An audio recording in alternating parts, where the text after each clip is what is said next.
Hay nako, etong si Senador Bato, dahil nga po nahuli, itong si Kibuloy, mga kababayan, ay mukhang parang ito po, kung si General Torre ang tawag natin siya, hindi siya agaw pansin o hindi po siya nagmamayabang, hindi po siya parang, nakalimutan ko yung correct term eh. Pero mga kababayan, itong si Bato, agaw eksena. Parang, ayun, credit grabber. Etong si Bato, mukhang kinikredit niya sa kanya ang pagkakahuli daw di umano o pagsuko nitong si Kibuloy. Mga kababayan, dahil daw sa kanyang panawagan, kaya daw po sumuko itong disappointed son of God. Halak ka. Bato, are you drugs? My God, I hate drugs. Nakadroga ka ba, Bato? Ano pinagsasabi mo? Ayan, pakinggan nyo mga kababayan. Ang kulit ni Senador Bato sa kanya mga pinagsasabi. Teka lang ha. Saan ka na, Bato? Ito pala. Ay, sorry.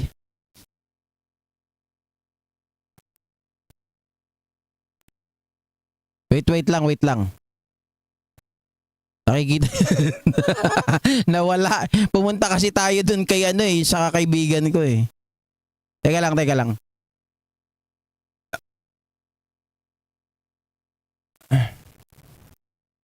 Ito na pala yun. Expected na papatawag na dito. Oo. Pero sir, yung susunod, expected na papatawag na dito si Pastor Kibuloy. Meron pa kayong mga gustong i-request sa community na dapat i-observe o sa mga kapwa senador ninyo? Wala naman siguro sa akin, wala namang problema yan. Alam naman na yung mga kasama ng mga senador na mga limits namin yan. Basta the limits of our power, alam naman namin yan kung hanggang saan yung aming investigation and aid of legislation. Alam po namin yan. No need to remind them of that. Just in case mo, kung dahil ko sa kaso, walang problema. Kaya ako, puro naman mga educated yung mga senador na kasama. Ito na, pakinggan nyo mga kababayan. Ito na itanong sa kanya. Anong masasabi niya doon sa pagkakahuli at pagkakaaresto nga po dito kay Kibuloy, mga kababayan? Ito na, sabi niyang ganon. Talagang ito si Bato, laging pabida. Sabi ko nga addict ka ba? My God, I hate drugs. How to deal with that investigation. Isa kayo doon sa nag-advise na sumuko pa na sila. Personally ka na, ibigay niya yun sa kanya? I don't know. Dahil yung unang appeal ko sa kanya, kinausap ko yung mga tao na I thought was close to him. Yung nasa top management niya o basta yung alam ko na magkakaroon sa kanya yung mensahe. But to no avail, hindi nangyari. And lately, yung mga appeal ko lang sa kanya is yun lang, para matapos yung paghihirap ng mga kababayan natin doon sa Davao, sana mag-surrender siya. Without being so optimistic about that appeal. But then, ito nga, surrender siya. Magsaya tayo. At least, malaking parang bunutan ng tinik ng mga tao doon sa Davao. Pati na di mga pulis. Okay. Eto, medyo magulo yung kanyang sinasabi. Palagay ko, hindi nyo naririnig masyado. Ako na lang magsasabi, mga kababayan. Eto po kasi tinanong siya. Kayo yung una na humihingi ng, kumbaga, pinapasuko nyo si Kibuloy. Do you think nakaabot ito sa kanya? Sabi niya, hindi ko alam. Pero kinausap ko yung mga tao na tingin ko malapit sa kanya at makakarating sa kanya ang ipinararating ko. Sabi ni Bato. Tapos sabi niya pa, yung appeal ko lang sa kanya is, yun nga, para matapos na ang paghihirap ng mga kababayan natin doon sa Davao. Sana mag-surrender na siya without being so optimistic. Sabi niya, hindi ko inaasahan na siya ay susuko. Pero yun na nga, about that appeal, no, but then ito nga, nag-surrender na siya. O mga kababayan, sabi niya ganun, with that appeal. So parang sinasabi ni Bato, 'di ba? Hindi ko sinasabi na ako ang dahilan, pero with that appeal sumurrender itong si Kibuloy. Na tayo ay nabunutan na ng tinik dahil sumuko siya. Ayos ka ba to ha? Hindi raw siya, mga kababayan, hindi raw niya sinasabi na siya ang dahilan. Pero with that appeal, parang sinabi mo, hindi ko sinasabi, pero dahil nga sa appeal na yan, sumuko siya bigla. Parang mga kababayan, kontrahan yung kanyang sinasabi, pero sa dulo, pinapaliwanag niya na kung hindi dahil siguro diyan, hindi siya magsusurrender. 'Di ba? Tayo ang puta mga kababayan. It is not you, Bato, that lead the surrender of Kibuloy. It was the intention, the strong, ang tawag dito mga kababayan, a strong action that has been made by General Torre. Dahil doon yun, kaya sumuko si Kibuloy. Kaya hindi yun totoo yung mga pinagsasabi nyo. Hindi, nanggaling pa yan sa Tamayong, nanggaling pa yan sa Glory Mountain. Anak ka ng tinapa. Ayaw mo ngang makita si Torre. Yun ang una mong dahilan. Bakit ka pa pupunta ng KOJC? You can directly go to the headquarters of the AFP-ISAP para hindi mo makita si Torre. At hindi mo na kailangan mag-sneak pa sa sinasabi nyo. The reason why you told that you came from Tamayong, it is because you wanted to file or to sue General Torre or sue a case against General Torre. Yan lang naman yun eh. General Bato, Senador Bato, mahiya ka naman sa balat mo. Diba, mga kababayan? Mahiya ka sa balat mo. Wala kang ang ginawa eh. Sabi mo nga, lumayas na. Etong sila General Torre dyan. Sabi mo, bumalik na lang pag meron ng nalalaman na kanilang mga bagong intel. Sinabihan mo pa sila na wala dyan. Mali-mali yung intel ninyo, yung mga nalaman ninyo dyan. Palpak yung intel nyo. Tapos sasabihin mo ngayon dahil sa appeal mo, ano ka? Meron ka lang apelyidong Bato, pero hindi ka matigas. Tama po. Through perseverance, mga kababayan, patience. Isa lang naman ibig sabihin yan eh. Perseverance, patience nitong si General Torre that led to the surrender of Kibuloy. Yun lang yun. Correct, isa pa yan. Motion science, tama po. Kung labas ng galing itong si Kibuloy, bakit ka papapasok? 'Di ba? Doon sa lungga ng kalaban. You can actually, sabi ko nga, pwede mong katayin itong si General Torre na sabihin, General Torre, mali ka talaga. Wala ako dyan, nandito ako kay Labaste. Eto na, sumusuko na ako. Or doon sa camp ng AFP. Pero bakit nandoon ka pa sa loob? Diba? Ayan. Alam mo, Ma'am Teresita Tan, hindi ko makakalimutan ang sponge. Bakit? Nung I was a trainee in a call center, eto na naman tayo. Siyempre, ang nagturo sa amin yan, si JDB. Siyempre, trainer ko si JDB dati. Yung pagiging persistent, pagiging persevere, yung pagkakaroon ng perseverance, ng patience, doon tayo sa sponge. Bakit? Iyan yung bagay na kahit anong gawin mo, mga kababayan, iyan ay bumabalik sa dati niyang anyo. Kahit anong gawin mo dyan, ihagis mo, basain mo, babalik at babalik yan sa dati niyang anyo. So that is a perfect example of being a persistent, 'di ba? Sponge. So hindi ko makakalimutan yung bagay na yan. Kaya nga pag tinanong ako noon what are your traits? 'Di ba? mga kababayan, what make you, or ang tanong kasi sa call center, what make you hire? Or ano ba tawag doon? Nakalimutan ko na yung mga specific question.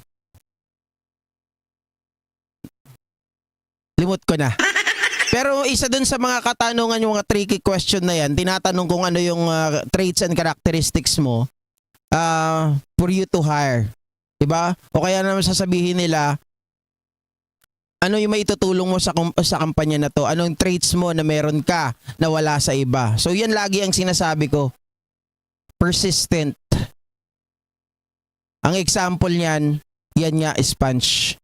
O yan, mga kababayan, ano pa yung mga sinabi ni Bato? Meron pa siya mga binanggit dito talaga eh. Talagang nakakatuwa itong si Bato, mga kababayan. Eh, nilista ko pa to sa aking mahiwagang papel eh. Ayan o. Meron pa siyang sinabi. Tungkol po sa pag-execute ng warrant of arrest. Ito, pakinggan natin. 17:30. Ayan. Wait lang. Then crust. Now with more cheese.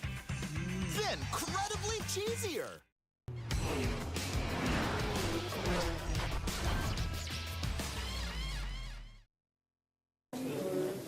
Sabi nga ng chairman ng Committee on Justice, si Senator Coco, pwede nga siguro kasi ang concern doon sa yung pag-execute ng warrant, yung search, yung pag-occupy sa area ay ang apektado doon is no longer questions of procedure. Kaya nga we leave it up to the court yung yung rules of court kung paano yan gagawin, di ba? Sabi niya baka pwedeng since substantive rights na ng persons ang affected dito sa mga procedure na ito, dapat sigurong gawan natin ang legislation yan. Mga kababayan, eto si Bato, dahil nga po napahiya na naman siya doon sa nangyari dahil sinasabi nila mali daw po yung ginawang tawag dito, ng warrant kay Kibuloy at wala daw silang search warrant. Dahil pahiyang-pahiya si Bato doon, nalaman natin na siya ay naging PNP chief pero he doesn't know what is the difference between the search warrant and the warrant of arrest. Now mga kababayan, nagtatago nga siya doon ngayon sa tinatawag na substantive evidence. Substantive daw dahil etong mga tao, ano ba ibig sabihin ng substantive? Ito po yung firm basis nung mga tao. Ayan, pinapakita ko sa inyo para pare-pares tayong matuto. Substantive. Sinasabi ni Senador Bato de la Rosa na mali daw yung pag-execute ng warrant nitong si General Torre kasi natatapakan na daw yung rights ng mga tao na nandoon, yung rights to para maipakita daw nila at magawa nila yung kanilang religion, yung religious act at yung kanila daw tahanan, mga kababayan, wherein in fact, 'di ba? According to the Supreme Court and the Court of Appeal and according din doon sa binabasa natin sa inyo, sinasite ko palagi na Rule 110 under Section 11, pwede ka mag-stay doon without wala po itong lapses, 'di ba? Wala pong time frame na nakasulat. As long as pinaghihinalaan mo na yung tao ay nandoon sa lugar na yan, you can stay on that particular place or area para ma-serve pa rin yung warrant. Pero sabi ni Bato de la Rosa, mali nga daw yun. Kaya gagawa daw sila, mag-aamyenda raw sila ng bagong batas. Ayos! Mga kababayan, ang galing ni Bato de la Rosa. Perfect! Sarap mong batukan. Oh. Since substantive rights na, hindi na mere procedural issue. Sorry, my bad. Mga kababayan, substantive rights pala yung sinasabi niya, hindi substantive evidence. Substantive rights nung mga tao na nandun. I stand corrected. Kundi rights na ang at stake. So sabi niya, baka pwede nating gawa niya ng proposal yan, legislation. Pero nakalagay naman sa konstitusyon na yung mga procedures na yan ay dapat Supreme Court yan na purview. But since substantive rights na ng apektado sa pag-serve ng warrant or pag-execute ng search warrant, then sabi niya, baka legislations na kailangan natin dyan. Nagtatago doon sa substantive rights, mga kababayan. Dahil natapakan na naman at mali ka doon sa iyong mga pinagagawa. Biruin mo, warrant of arrest at search warrant, napahiya ka ng isang one-star general. One-star general lang si General Torre, tapos ikaw naging PNP chief, hindi mo alam. Sabi ni General Torre, sabi niya, ang search warrant po ay para sa bagay. Wala po tayong hinahanap na bagay. Tao po ang hinahanap natin, kaya warrant of arrest lang. Wala tayong pakialam sa mga bagay doon. Hindi nakapagsalita. Itong si Bato, mga kababayan, parang, ngayon ko lang nalaman yun Para nga ang search warrant pala, para sa bagay lang, kala ko sa tao. Oh. Sir, pero being a dating police officer, kung ikaw yung ground commander dun sa KOJC compound at confirm na nandun nga yung subject, regardless of anong stature niya, will you pull out your gun? Or you continue? Okay, putulin ko muna. Maganda tong point ni Motion Science. Ang pugante ang dahilan kung bakit medyo naabala. Ito nga po, yung sinasabi. Mabuti nakita ko yung comment mo, Motion Science. Salamat dito Mga kababayan, yung sinasabi kasi ni Senator Bato na pumapasok yung tinatawag nating substantive rights. Mga kababayan, wala din bang rights? Kasi hindi pwedeng sa kabilang panig lang tayo kikilatis Hindi pwedeng doon lang tayo titingin. Wala bang kung tinatawag niyo na may substantive rights, yung mga tao na nakatira sa KOJC, mga kababayan, wala din bang substantive rights ang mga police to do their job, to execute the warrant of arrest? Mga kababayan, oo, nagbabanggaan. Tama ka doon, Bato. Nagbabanggaan substantive right ng mga nakatira doon. Pero, ito ang tanong ko. Sabi nila bahay nila yan. Sabi nila ito ay kanila. Asaan ang patunay ngayon, Bato? Ito tanong ko Medyo tricky, mga kababayan. Pero ito tanong ng matinong tao. Tanong ng matinong tao. Sabi nyo may substantive right kayo. Hindi kayo, yung pagtulog nyo, pagkain nyo, hindi nyo na magawa. At ito ay bahay nyo, tahanan nyo. Sige nga, Bato. Pakita mo nga sa akin yung patunay, yung syempre mga kababayan, kailangan meron kang patunay dyan na nandun pangalan mo na ikaw ay nagmamay-ari ng Kingdom of Jesus Christ. Nandyan po yung ano tawag doon, titulo ng lupa. Pag wala yan, mga kababayan, putya, nakikitira ka lang dyan. Bakit hindi ka tumira doon sa tunay mong tahanan? I doubt and I don't think napapasok yung sinasabi niyang substantive rights.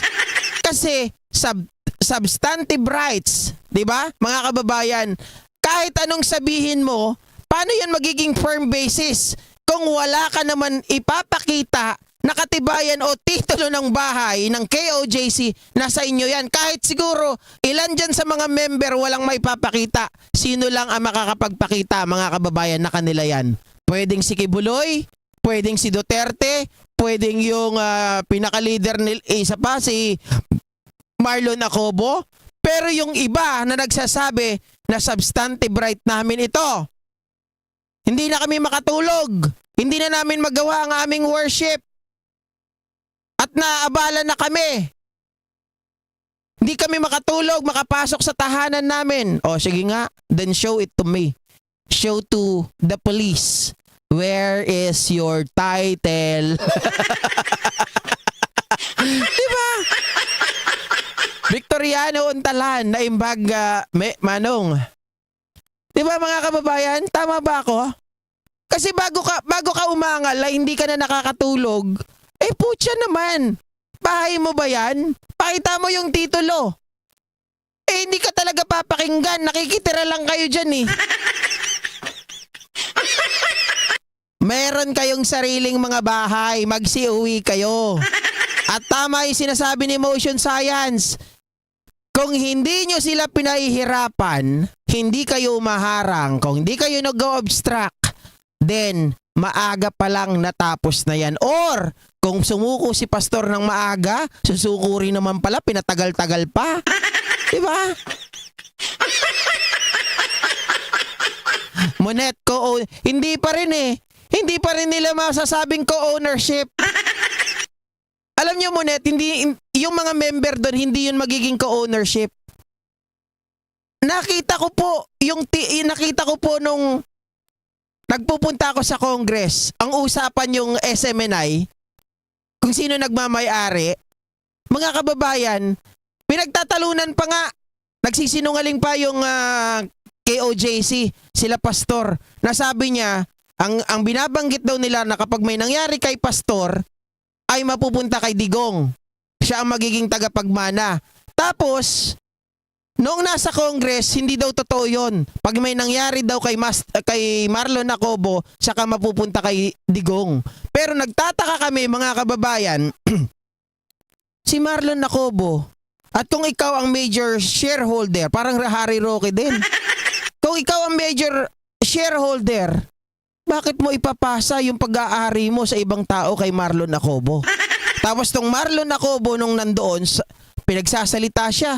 Aba, hindi raw siya marunong magsalita ng Tagalog, hindi raw siya marunong magsalita ng English, Bisaya lang daw. Pero nung hearing ni Bato, nagsasalita ng Tagalog, nagsasalita ng English. At nagtataka kami, bakit ito, si Acobo, pag may nangyari daw sa kanya, ipapasa kay Duterte, mas matanda pa si Duterte sa kanya. Diba? Oh. So ibig sabihin, mga sinungaling talaga itong mga ito. At walang co-ownership diyan pagdating sa member, mga kababayan. Nakita nyo ba kung paano nila tratuhin yung kanilang member? 'Di ba ano nila? Kung paano nila tratuhin lalo yung mga babae nasa inner circle, inaayuda. Oh. Tapos may co-ownership, walang ganon.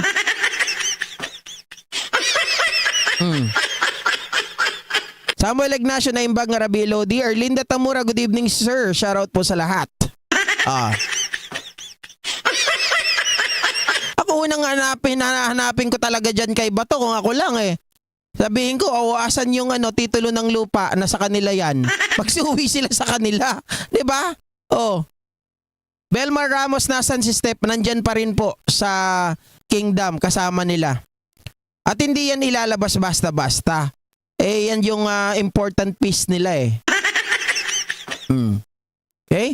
O, meron pang sinabi. Tuloy natin yung kay Bato. Kulit tong kay Bato eh. Even on how many days? Obserbahin ko rin talaga yung proper na pag-serve ng warrant. Kung wala naman, after how many days, hindi ko makita, alam ko na i-question yung aking presensya doon. So, alis ako. Alis ko talaga. Magkaiba kayo ng mindset ni Torre. Huwag mo siyang igaya sa'yo. Ikaw, puro ulo, walang laman ng utak. Diba kay Torre, mga kababayan, yun talaga ang lalaki. Ikaw naranasan namin. Pero, nakita nyo na ba yung video nito ni Bato na may sumabog na, hindi ko alam kung granada o pampasabog doon sa Davao? Siya pa yung pinaka-head ng mga bodyguard nitong si Sara Duterte. Pero una siyang nagtago. Mga kababayan. Tapos nung nakita siya, nagpapalusot itong si Bato. Wala talagang balls. 'Di ba? Sabi ni Sian James Amagan, pa-hair follicle test nga yang si Bato GP. Wala namang, saan tayo kukuha ng dito? Wala namang buhok ito. Mga kababayan. Kaya you have to observe the rule of law. Oh, yeah. You have to observe the rule of law. Ha, tanga, hindi mo nga alam yung rule of law. Observe ka ba dyan? Tanga!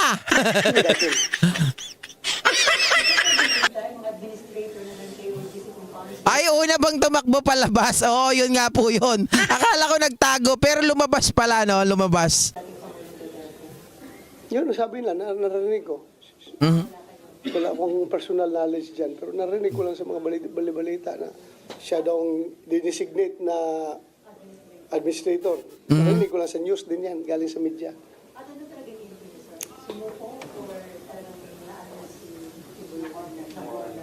Dapat laruhin nila yan. Laruhin nila talaga kung what's the real score. Hindi Mga kababayan, do you believe that kailangan pa pag-usapan yung sumuko o sumurrender? Hindi na dapat pag-usapan yan. Diba? The fact that he is already in the custody of the PNP, pucha, di na dapat pag-usapan yan. Ang mahalaga dyan ay importante. My God. I hate Ang mahalaga dyan, mga kababayan, nakuha na si Kibuloy. Yun lang yun.